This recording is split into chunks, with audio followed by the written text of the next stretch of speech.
Vamos a estar hablando sobre los antivirales. Mi grupo está conformado por Diego Romero, Isaac Verbel, Santiago David y mi personaje Eder Batista. Voy a empezar hablando principalmente de qué es un virus. Un virus es un parásito intracelular obligado, es decir, que este va a depender de todas las funciones metabólicas de las células del huésped, es decir, las células del organismo donde éste va a residir. Necesitan de enzimas y macromoléculas procedentes de estas células hospederas para su replicación, para todas sus funciones metabólicas, principalmente la multiplicación del virus. Respecto a los antivirales, su espectro de actividad, potencia respecto a algún virus, está determinado con una expresión que son los DI30. Sí, esto es lo que va a medir la efectividad de un fármaco y cómo va a atacar este a un virus. Dentro del grupo de los antivirales principalmente se clasifican según su mecanismo de acción o el tipo de enfermedad, el tipo de virus al que éste va a atacar. Tenemos los análogos de los nucleócidos, dentro de los cuales encontramos el aciclovir, el valaciclovir y el famciclovir. Hablando del aciclovir, este comprende el mayor número de fármacos antivirales que existen ahora mismo y tiene diversas variantes, pero su mecanismo de acción viene siendo el mismo. Los nucleócidos, que es uno de los componentes del virus, son moléculas que contienen bases de purina y pirimidina junto con un azúcar, que son fundamentales para los procesos de construcción de construcción del ADN y del ARN. Y este fármaco, que es el aciclovir, va a tener predominancia sobre el virus del herpes simple. El mecanismo de acción de este fármaco es inhibiendo selectivamente la ADN polimerasa vírica, es decir, va a interrumpir los procesos de replicación y duplicación del ADN, inhibiendo así la multiplicación del virus. Esto lo hace mediante una sustancia que es la guanosina, que es uno de los principales componentes de este fármaco junto con otros, que va a finalizar la cadena al incorporarse al ADN del virus y está indicado, como dije anteriormente, este fármaco por el virus del herpes simple. La farmacocinética del aciclovir es que tiene absorción oral muy lenta, su biodisponibilidad es del 15 al 30%, su administración puede ser intravenosa, puede ser tópica o puede ser directamente por vía oral. Tiene un 15% de unión a las proteínas plasmáticas y su excreción es vía renal. Hay que tener mucho cuidado con esto de excreción vía renal, ya que este va a producir uno de los efectos secundarios principales de este fármaco y es las afecciones renales que se van a dar durante el consumo. Dentro de otros efectos secundarios se encuentran las queratopatías, van a aparecer quemaduras, en el caso de la administración tópica va a aparecer escozor local, prurito, es decir, va a generar una sensación de rascarse, va a generar eritema, náuseas, vómitos, diarrea y en algunos casos va a generar neurotoxicidad. Otro de los fármacos variantes contra el virus del herpes simple es el valaciclovir.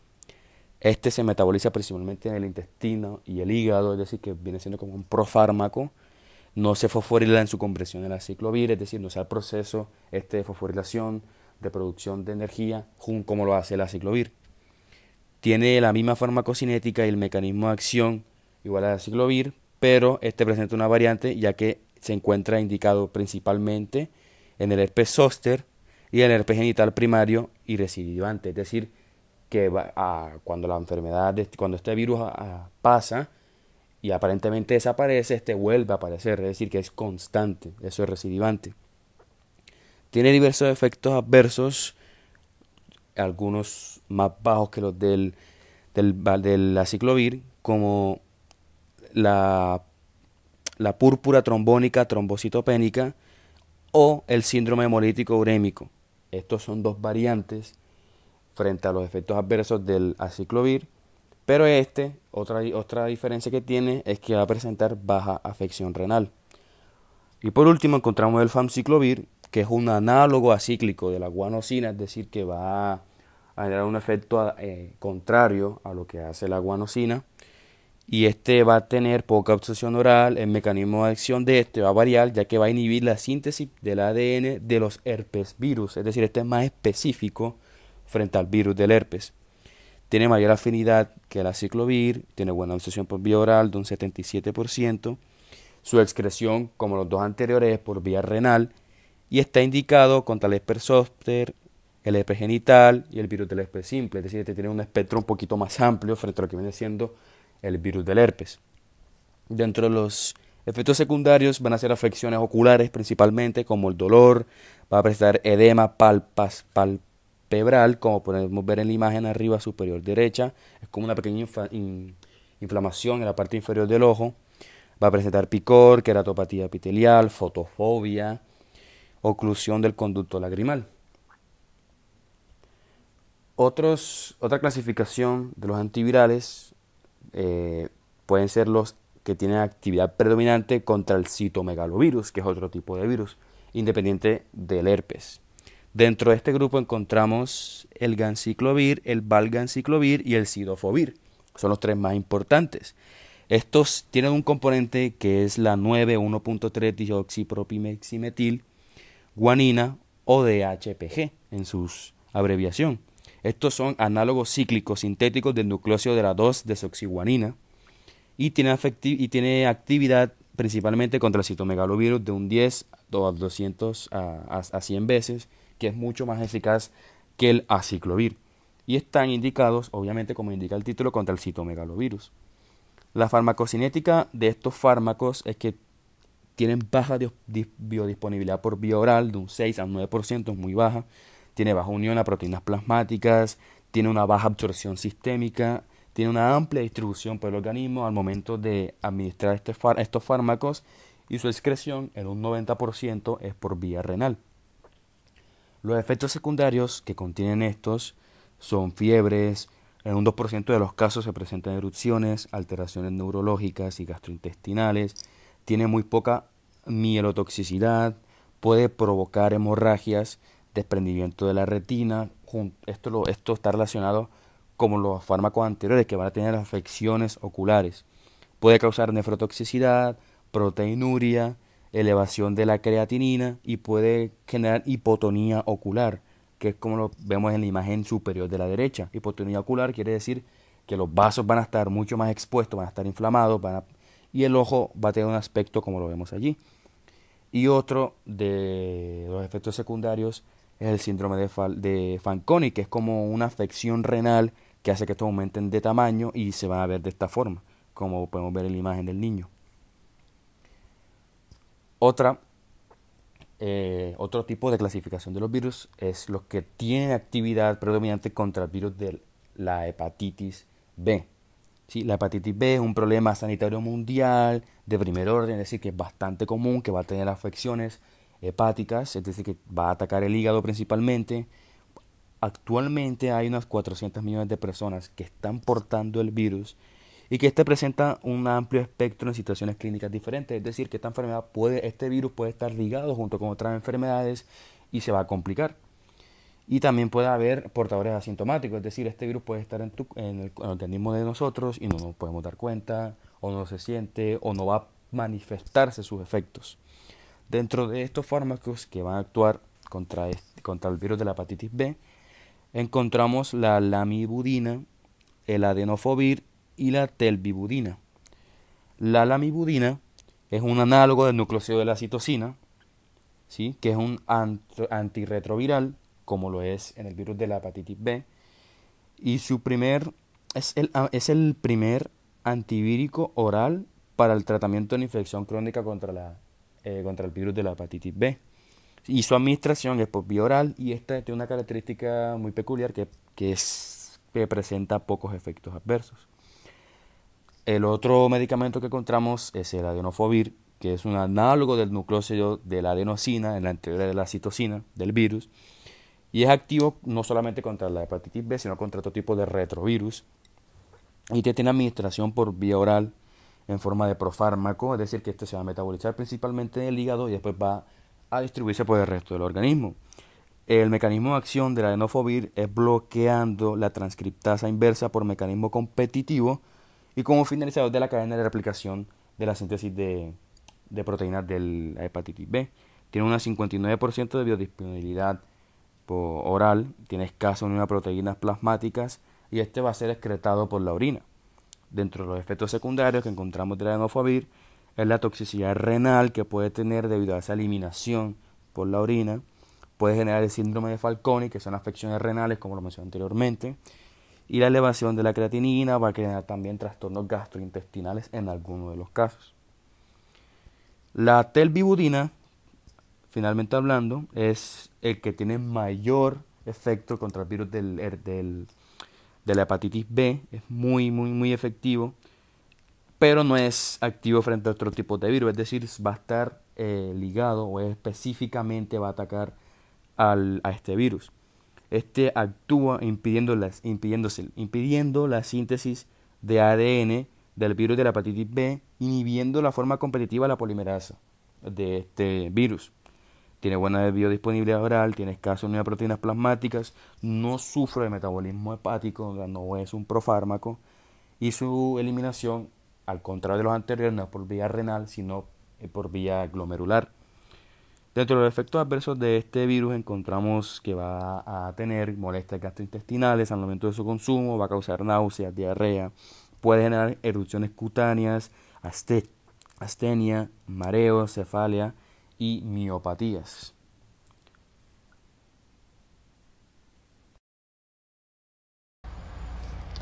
Amantadina y rimantadina. Mecanismo de acción. La rimantadina es un derivado ametilo de la amantadina. Inhiben la denundación del RNA viral de influenza A dentro de las células infectadas. Así inhibe la replicación viral y actividad solo contra influenza tipo A. Mecanismo de acción. La rimantadina es de 4 a 10 veces más activa que la amantadina. La amantadina se elimina vía renal sin cambios, mientras que la rimantadina se metaboliza en hígado y se elimina por orina. Ajustar ambos en insuficiencia renal. Ajustar rimantadina en insuficiencia hepática marcada. Usos clínicos. Prevención de enfermedad clínica de influenza A de un 70 a un 90%. La amantadina 100 miligramos 2 veces al día y rimantadina 200 miligramos una vez al día. Resultados: eficacia de 70 a 90% cuando se inicia tratamiento antes de la exposición. Profilaxis en 1 a 2 días después del inicio de influenza. Reduce la fiebre y el malestar general en 1 a 2 días. Efectos adversos. Pueden aparecer en las primeras 48 horas y serán menos frecuentes si dividimos la dosis en 2 tomas diarias. Intolerancia gastrointestinal, náusea, anorexia. Toxicidad a nivel del sistema nervioso central, mareo, insomnio, nerviosismo, dificultad para concentrarse. Y mayor toxicidad con amantadina. Foscarnet ácido fosfonofórmico. Es un antiviral de amplio espectro para virus de ADN como ARN. Inhibe la polimerasa de DNA viral. Inhibe la polimerasa de RNA y transcriptasa reversa de VIH. No requiere de fosforilación para su actividad. Actividad antiviral. Virus herpes simple, virus varicela zoster, citomegalovirus, virus Epstein-Barr, virus herpes humano tipo 6, virus herpes humano tipo 8, virus de la inmunodeficiencia humana. Farmacocinética. Solo para administración intravenosa. Concentración en LCR de 43 a 67% de la sérica. 30% se deposita en hueso, con vida media de varios meses. Excreción renal, ajustar a función renal. Usos clínicos. Retinitis por citomegalovirus, colitis por citomegalovirus, esofagitis por citomegalovirus. Eficacia similar a ganciclovir. Infecciones por virus herpes simple, resistencia a aciclovir. Infecciones por virus de la varicela zoster, resistentes a aciclovir. Sinergismo con ganciclovir para citomegalovirus. Reacciones adversas: insuficiencia renal, hipo o hipercalcemia, hipo o hiperfosfatemia, náusea, vómito, anemia y fatiga. Toxicidad en sistema nervioso central, cefalea, alucinaciones, crisis convulsivas. Precauciones: tiene baja solubilidad, necesitando de un alto volumen de solución para poder diluirlo. Y la hidratación previene la nefrotoxicidad. Bueno, otro grupo de los antivirales que están en la actualidad son los inhibidores de la neuraminidasa. Esta neuraminidasa es una enzima que poseen los virus en su periferia. En la imagen se alcanza a ver en la parte inferior derecha. Esta enzima va a tener una acción esencial para la replicación del virus de la gripe. Esta enzima se va a unir al ácido acetilneuramínico que está en las superficies celulares de las células que se encuentran en las vías respiratorias, facilitando que el virus penetre y se expanda. ¿Qué es lo que hace la neuraminidasa?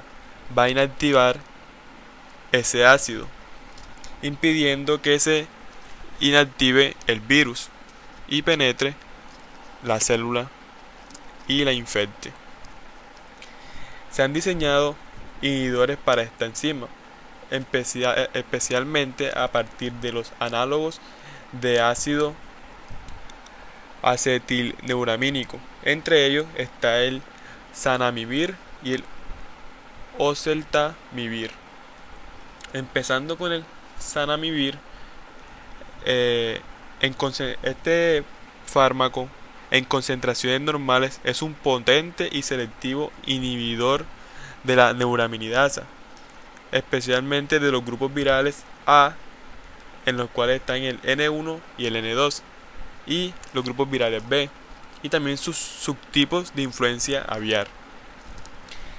Su administración puede ser intravenosa, intranasal e inhalada. En la administración intravenosa solo tiene un 2% de biodisponibilidad, y en la intranasal entre un rango de 10 a 20%. El 90% se elimina por la orina. La unión plasmática en las proteínas es muy escasa. Menos del 15% en vía inhalada se absorbe. Es algo muy poco. Y las dosis sistémicas son bajas. Se ha establecido que deben ser bajas. Está indicado para cuadros gripales, para el tratamiento de cuadros gripales. La administración de este fármaco se recomienda antes de que transcurran 48 horas del comienzo de los síntomas de los cuadros gripales. Este fármaco lo que va a hacer es acortar la duración de los síntomas y disminuye su intensidad. Va a disminuir la duración y cantidad del virus en la secreción del paciente, algo muy importante. Lo que son por vía inhaladora se recomienda usar 2 veces al día durante 5 días. También se puede usar como medio para profilaxis una sola vez al día. Entre los efectos adversos son muy mínimos los que se han encontrado, pero en pacientes con enfermedades respiratorias crónicas como es el asma se encontró que hay exacerbaciones por broncoespasmo y reducción del flujo aéreo. O sea, hay una obliteración de ese tubo aéreo, como se observa en la imagen. Otro de los inhibidores de la neuraminidasa es el oseltamivir. Su espectro y potencia son comparables con el samivir, o sea que es potente en bajas dosis, y el espectro también es en virus de tipo A y B y subtipos de aviar. Su estructura química mejora la disponibilidad en un 79% en vía oral. O sea, es algo muy alto. Dice que hasta un 75% de la dosis administrada alcanza la circulación sistémica. Se metaboliza por medio de las esterasas hepáticas. Tiene una eliminación renal.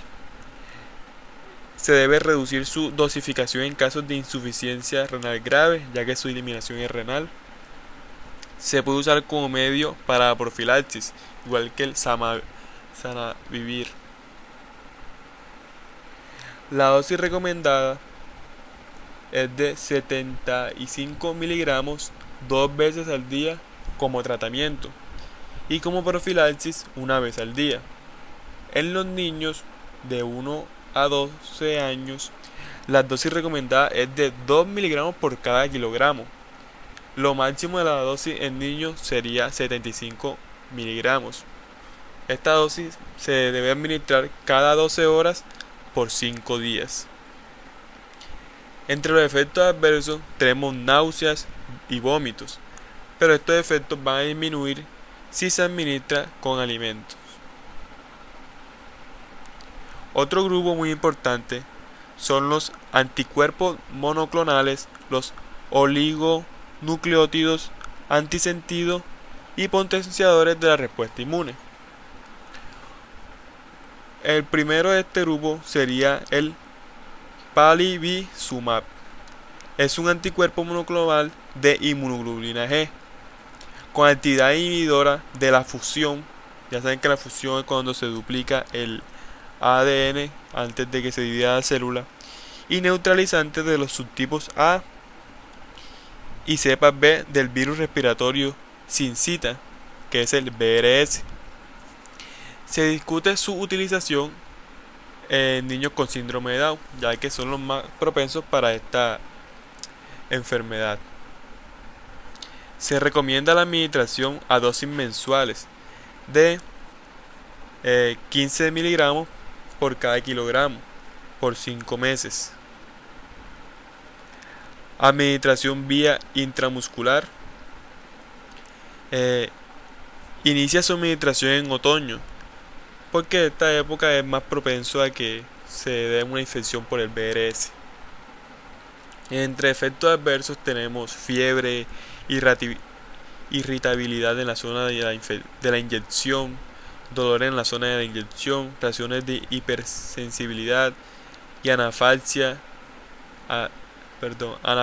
por reexposición. Anafilaxia es un trastorno alérgico que se da por estos fármacos que se puede dar. Otro es el Fomivirsen, que es el primer oligonucleótico antisentido aprobado por la FDA, que es la administración de alimentos y medicamentos con fines terapéuticos para inhibir específicamente la replicación de la citomegalovirus o el CMV.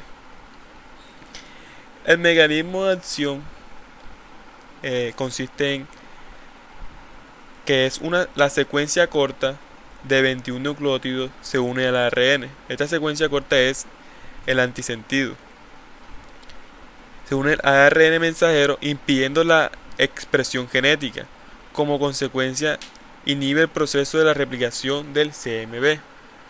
O sea, se une al ARN mensajero y va a inhibir la expresión de algunas proteínas, lo que va a causar que no se dé la replicación del CMV.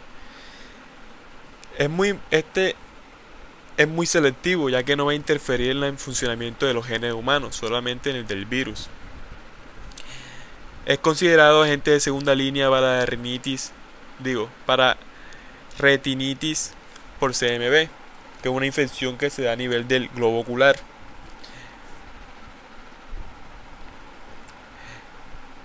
La administración es intravítrea, o sea, literalmente se inyecta en el ojo. Niveles plasmáticos por esta vía son indetectables. Las exonucleasas son las que la metabolizan. Tratamiento no es curativo, pero evita la progresión de la enfermedad. La dosis recomendada es de 330 miligramos por cada 0.0 mililitros. Los días del 1 al 15. O sea, del día 1 al 15, su administración es de 330 miligramos por cada 0.5 mililitros. Posteriormente, pasados estos días, se recomienda una inyección mensual. Efectos adversos: aumento de la presión ocular, ya que se está inyectando líquido en el ojo. Alteración de la percepción de los colores, hipersensibilidad a la luz, inflamación leve o moderada de la cámara anterior y posterior del ojo. Otro grupo que abarca esto es la imiquimod. La imiquimod es una amina con actividad antiviral y antihumoral. Es capaz de aumentar la respuesta inmunológica, tanto innata como adquirida. Este fármaco va a estimular las células presentadoras de antígeno. Y haciendo esto va a inducir a la formación de citocinas T1 a través de los linfocitos T. Las citocinas T1 van a ser las responsables del aumento de la secreción de las inmunoglobulinas.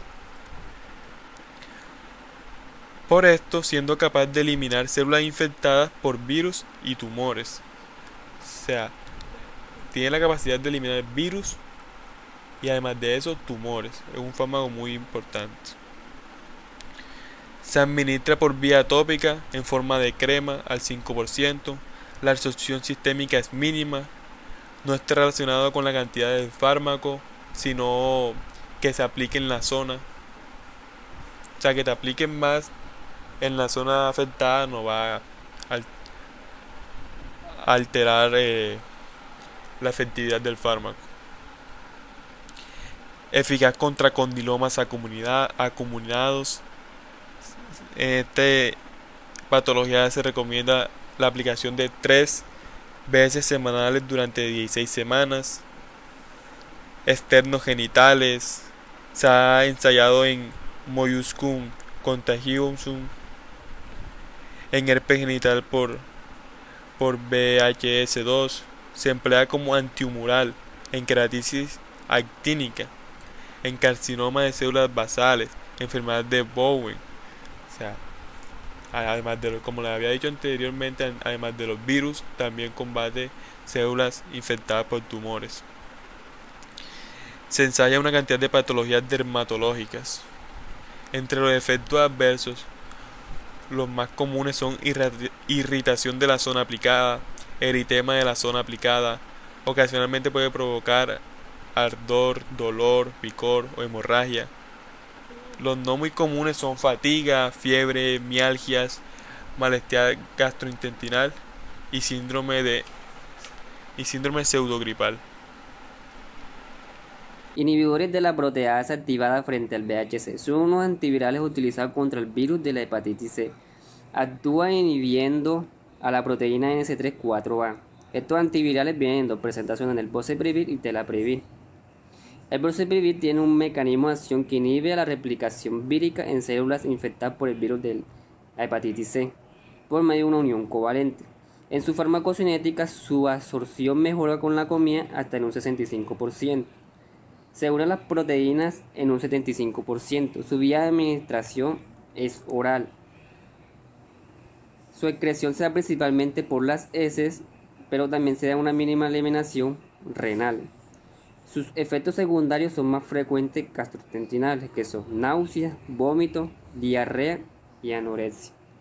El telaprevir tiene un mecanismo de acción que inhibe a la proteína NC3,4A del VHC, necesaria para el corte proteolítico de la poliproteína del VHC y proteínas esenciales para la replicación viral. Su farmacocinética, su absorción por intestino delgado, mejora con alimentos, especialmente grasos. Se unen las proteínas en un 76%. Su vía de administración es oral y su excreción se da principalmente por las heces y en un 1% en el riñón. Sus efectos secundarios son muy similares al boceprevir, pero tienen unos diferentes, que son la hemorroides, el purito o disconfort en la zona renal. Los interferones son un grupo de proteínas sintetizadas en células eucariotas en respuesta a una gran variedad de estímulos que son células tumorales, antígenos bacterianos, ácidos nucleicos extraños, etc., entre los cuales destacan infecciones víricas. No tienen acción antivírica directa, actúan provocando en las células podadoras la elaboración de proteínas antivíricas, con lo que de forma indirecta inhiben la replicación vírica. Asimismo, los interferones poseen diversos efectos inmunomoduladores que modifican y favorecen la respuesta inmunitaria frente a la infección vírica. Su mecanismo de acción es que los interferones actúan en las células podadoras provocando la elaboración de proteínas antivíricas y así inhiben la replicación vírica. En su farmacocinética alcanzan su máxima concentración en de 4 a 8 horas. Sus efectos antivíricos persisten por varios días. Se eliminan esencialmente por vía renal y en menor medida por excreción biliar y metabolismo hepático. Su administración es intramuscular o subcutánea y intravenosa. Tiene muchos efectos secundarios, pero entre los cuales destaca el síndrome gripal, ansiedad, depresión, trastorno del gusto y del olfato, convulsiones, fatiga, caída del cabello y úlceras vocales. Sus indicaciones terapéuticas son los condilomas, los papilomatosis langirea juvenil, el virus del herpes simple, el virus de la varicela zoster, el virus de la hepatitis C, el virus de la hepatitis B,